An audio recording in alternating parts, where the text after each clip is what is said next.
মৰমৰ ছাত্ৰ ছাত্ৰীসকল, তোমালোকক মই মোৰ চেনেলটোলৈ স্বাগতম জনাইছোঁ।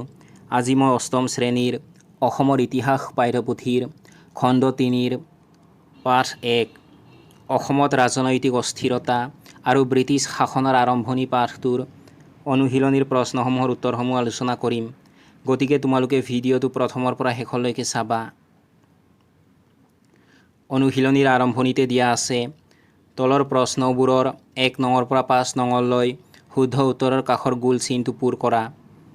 ১ নম্বৰ প্ৰশ্নটো হৈছে মাজুলীত আহোমৰ বিৰুদ্ধে হোৱা বিদ্ৰোহক কোনে নেতৃত্ব দিছিল? ইয়াৰ শুদ্ধ উত্তৰ হৈছে অপশ্যন নম্বৰ ক হাওহা। গতিকে তোমালোকে অপশ্যন কৰ কাষত থকা গোল চিনটো পূৰ কৰি দিবা।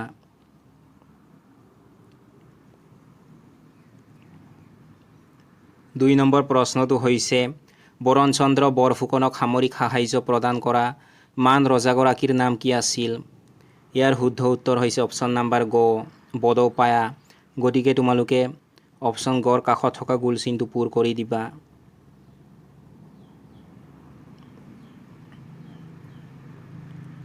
তিনি নম্বৰ প্ৰশ্নটো হৈছে ঘিলাধাৰী নামৰ ঠাইত কাৰ কাৰ মাজত মুখামুখি যুদ্ধ হৈছিল? ইয়াৰ শুদ্ধ উত্তৰ হৈছে অপশ্যন নম্বৰ ঘ আহোম আৰু মানসকলৰ। গতিকে তোমালোকে অপশ্যন ঘৰ কাষত থকা গোল চিনটো পূৰ কৰি দিবা।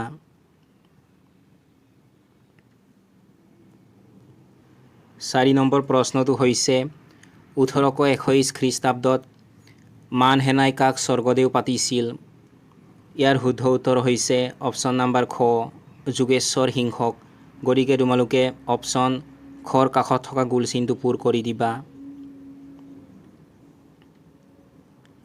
৫ নম্বৰ প্ৰশ্নটো হৈছে মানে কেইবাৰ অসম আক্ৰমণ কৰিছিল? ইয়াৰ শুদ্ধ উত্তৰ হৈছে অপশ্যন নম্বৰ গ ৩। গতিকে তোমালোকে অপশ্যন গৰ কাষত থকা গোল চিনটো পূৰ কৰি দিবা। ৬ নম্বৰত দিয়া আছে ক অংশৰ লগত খ অংশ মিলোৱা। ক অংশত প্ৰথমতে দিয়া আছে হৰদত্ত চৌধুৰী। এইটো তোমালোকে খ অংশত দিয়া দন্দুৱা দ্ৰোহ এইটোৰ লগত মিলাই দিবা। তাৰ পাছত ক অংশত দিয়া আছে টিকটিকি নেওগ। এইটো তোমালোকে খ অংশত দিয়া বচা দয়াং এইটোৰ লগত মিলাই দিবা। তাৰ পাছত ক অংশত দিয়া আছে গোভা। এইটো তোমালোকে খ অংশত দিয়া লখিমপুৰ এইটোৰ লগত মিলাই দিবা। তাৰ পাছত ক অংশত দিয়া আছে বৰণচন্দ্ৰ বৰফুকন। এইটো তোমালোকে খ অংশত দিয়া মানৰ আক্ৰমণ এইটোৰ লগত মিলাই দিবা।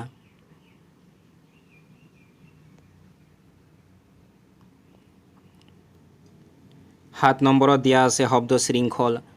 এই শব্দ শৃংখলটো মই তোমালোকক ইতিমধ্যে সম্পূৰ্ণ কৰি দিছোঁ।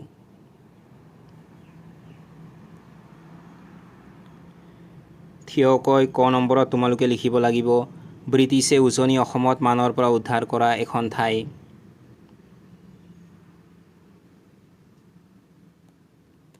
এইফালে ক নম্বৰত তোমালোকে লিখিবা থিয়কৈ লিখিবা কলিয়াবৰ।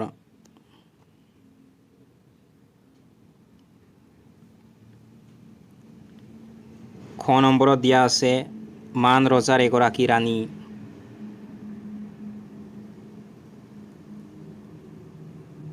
এইফালে খ নম্বৰত তোমালোকে লিখিবা থিয়কৈ লিখিবা ৰঙিলী কুঁৱৰী।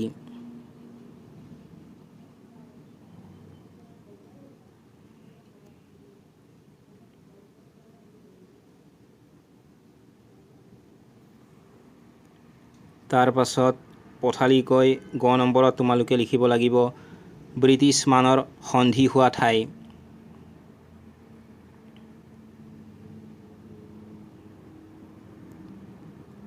এইফালে তোমালোকে গ নম্বৰত পথালিকৈ লিখিবা ইয়াণ্ডাবু।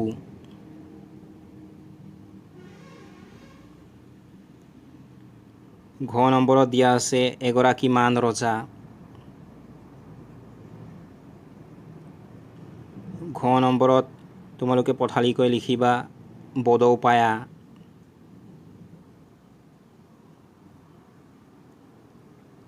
নম্বৰত দিয়া আছে চন্দ্ৰকান্ত সিংহই মানক ৰুধিবলৈ গড় বন্ধা ঠাই। নম্বৰত তোমালোকে পথালিকৈ লিখিবা জয়পুৰ।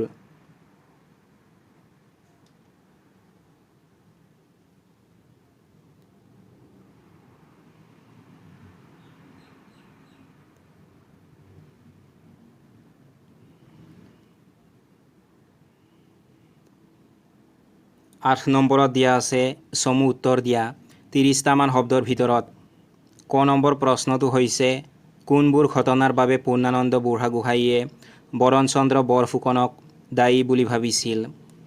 তোমালোকে উত্তৰত লিখিবা মোৱামৰীয়া বিদ্ৰোহৰ সুযোগ লৈ নামনি অসমত শাসন চলোৱা বৰণচন্দ্ৰ বৰফুকনে স্বেচ্ছাচাৰী শাসন আৰম্ভ কৰিছিল। তেওঁ ক্ষমতাৰ অপপ্ৰয়োগ কৰি ৰাইজৰ ওপৰত কৰা অত্যাচাৰ আৰু বিত্তীয় অনিয়মৰ বাবেই পূৰ্ণানন্দ বুঢ়াগোহাঁইয়ে তেওঁক দায়ী বুলি ভাবিছিল।